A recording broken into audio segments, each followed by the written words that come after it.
โอเคในคลิปนี้มาวิเคราะห์ราคาทองคำกันใหม่ประจำวันศุกร์วันที่21เดือน6มื้อนี้ก็คือมื้อที่กังเว้นยาวที่สุดนะหวังว่าจะได้เทรดกันยาวๆนะตอนนี้เนี่ยทองคำมีการขึ้นกลับไปเป็นแบบนี้นะไผที่ยังบ่ได้บายแบบนี้ก็บ่ต้องน้อยใจนะรอคลิปนี้แล้วก็ลิ้นตามคลิปนี้ไปก่อนนะ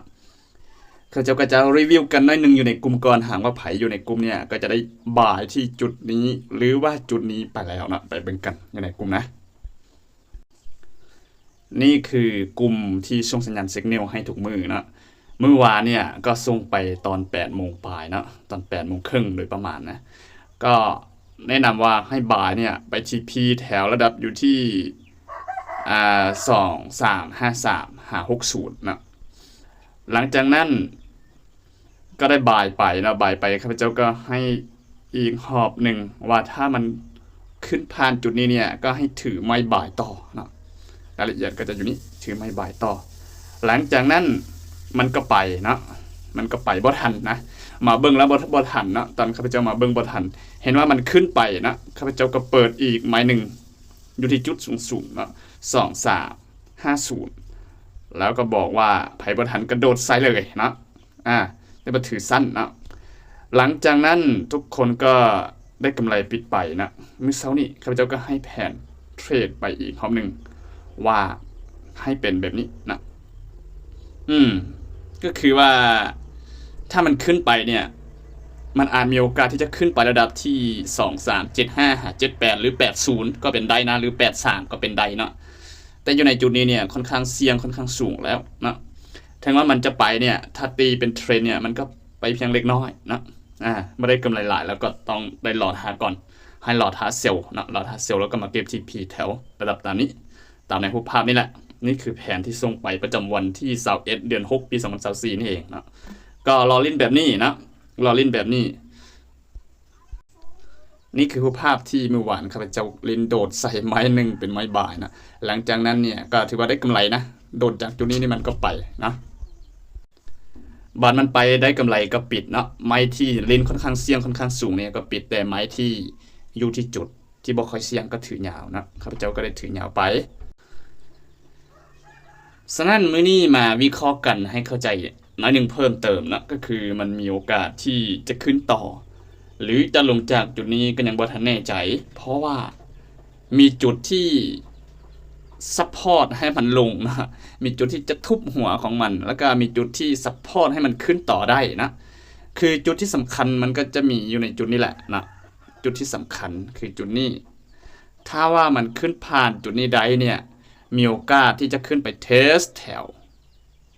ระดับนี้เลยนะขึ้นไปเทสแถวระดับนี้เลยแต่ที่สำคัญคือต้องรอให้มันผ่านจุดนี้ก่อนนะถ้ามันผ่านจุดนี้ไปได้เนี่ยก็คือ2 3 6 1 5 6 3นะหรือว่า65นะถ้ามันขึ้นผ่าน65ไปได้เนี่ยมีโอกาสที่จะมาที่ระดับ2378นะ2378แล้วพวกเราก็มารอลุ้นกันที่2378ในการเสียวเนาะแต่ถ้ามันขึ้นบ่ได้เนี่ยถ้ามันขึ้นบ่ผ่านจุดนี้เนี่ยมันอาจมีการที่จะลงจากจุดนี้มานะมีการที่จะลงของเราก็ลิ้นเซลล์แต่ต้องรอให้มันมีสัญญาณแห่งทุบลงไปก่อนจึงสามารถเปิดไม้เซลล์ที่จุดนี้ได้นะเพราะว่าจุดนี้เนี่ยก็มีเส้นสำคัญเส้นหนึ่งนะมีเส้นสำคัญเส้นหนึ่งที่จุดนี้นะถ้าปกติเป็นเทรนนะถ้าปกติเป็นเทรนเนี่ยถือว่ามันไปตามเทรนโดยกงนะถือว่ามันไปตามเทรนนะอยู่ที่นี่คือตามเทรนอยู่นะฉะนั้นก็ต้องได้หลอจังหวะเบิ่งก่อนอย่าเพิ่งฟ้าวนะ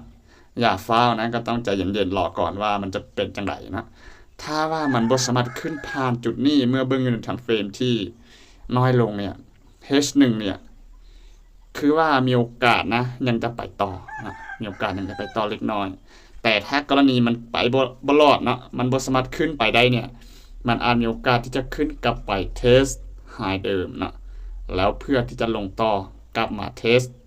ตัวนี้อีกรอบนึงนะนี่ก็จะเป็น TP นะแต่จุดนี้เนี่ยยังมีความเสี่ยงอยู่นะมันจะลงได้ก็ต่อเมื่อที่มันเบรกนะมันเบรกลงมาพวกเราก็สามารถเล่นเซลล์ระดับที่2357นะ ถ้ามันเบรกลงมาก็สามารถเล่นเซลล์ได้ที่จุดนี้นะนี่คือมาเบื้องที่ทำเฟรมน้อยลงก็จะเป็นแบบนี้นะนี่มันขึ้นไปนะมันขึ้นไปแต่เมื่อเบื้องเงินทำเฟรมที่ใหญ่ขึ้นนะทำเฟรมที่ใหญ่ขึ้นคือ HC เนี่ยยังติดอยู่ที่นี่อยู่นะยังติดอยู่ที่นี่อาจจะเป็นการไซด์เวย์เพื่อเอาแฮงขึ้นต่อไปเทสแถวระดับนี้ก็เป็นได้นะก็เป็นได้ฉะนั้นเราต้องใจเย็นๆรอเบื้องก่อนเนาะรอเบื้องก่อนนะสำหรับสมาชิกอยู่ในกลุ่ม Signal นะเมื่อใดที่มีสัญญาณคอนเฟิร์มชัดเจนว่าจะไปทางใดนะข้าพเจ้าก็จะอัปเดตเข้าไปอีกรอบหนึ่งเข้าในกลุ่ม Signal เนาะใครที่สนใจเข้าในกลุ่ม Signal ก็สามารถเข้ากลุ่มกันได้เด้อเพียงแต่ใจ120,000 กีบเนี่ยสามารถอยู่ในกลุ่มได้เดือน11จ่ายครั้งเดียวนะจ่ายครั้งเดียว120,000 กีบอยู่หลายเดือนไปเลยนะคือปีกายเนี่ยข้าพเจ้าก็เปิดมาตั้งแต่ปี2023นั้นอยู่ในกลุ่มนี้เนี่ยคันถ้าว่าเข้ากลุ่มตั้งแต่ตอนนั้นมานี่ก็สามารถอยู่ได้นานๆนะจ่าย120,000อยู่เป็นปีเลยนะแต่ว่าตอนนี้ไผที่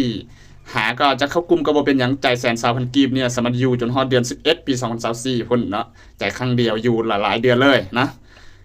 120,000 กีบเนี่ยก็ตกประมาณอยู่ที่$4 $5มันก็ได้แล้วมั้งนะโอเค